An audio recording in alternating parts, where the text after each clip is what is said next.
How important is a stretch of games like this against the quality of competition you're seeing in terms of telling you where your team is at en route to where you want to be? Well, I think it's important. I think you gotta, I think you're playing all these games in a league, and every once in a while, not every once in a while, you have a great game every night because the other teams are so even, but you have a team that's high in the standings and a team that went to very deep last year, and so you have a chance to see where you're at and see if you're any good or not. And so we think we are, but you got to show it on a nightly basis, and it should be fun tonight. Anderson in tonight? Yeah. What's the biggest thing the group has to be aware of when you're facing a team that's driven so much by their back end? Well, you got to be aware of their back end. So it's way more fun to play against them in their zone than it is in your zone. Real simple. So how are you going to organize and structure that and make sure that happens? And so, you know, they've done a good job there. They've had a lot of good D over the years, and they've been able to move them out and add others, and, you know, they've done a nice job. And if you look at the good teams, they have good back ends.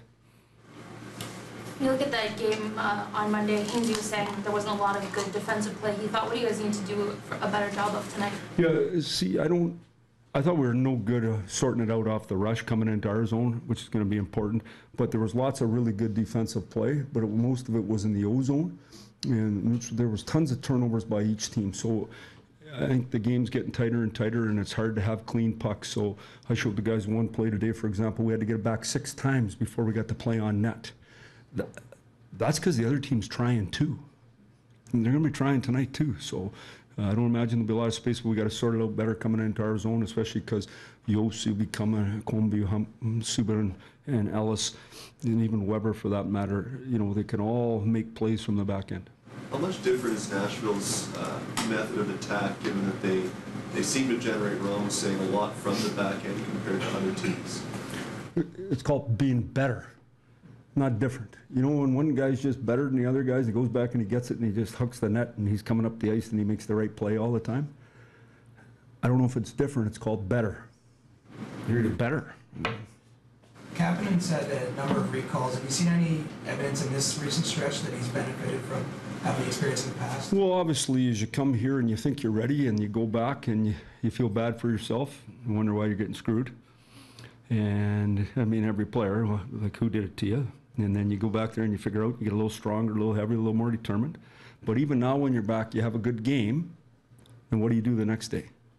Because the pro comes in and gets better because he knows someone wants his job, and he does it again the next day, and he does that for 15 to 16 straight years. And then the other guys just get feeling good, and someone takes their job. So he has to decide. It's the 42nd anniversary of Sittler's 10-point night since you've been here. What have Watched it. Yeah, what stands out? 10 points. He was a super human being. Forget the points. Like, so to me, the impact he's made in Toronto and the impact he makes, he's a gentleman. Every single day, whether he's around your players, whether he's in the community, he's a star. So as good as he was as a player, he's better as a man and a husband and father. Pure gentleman and great to be around, and we're lucky to have him.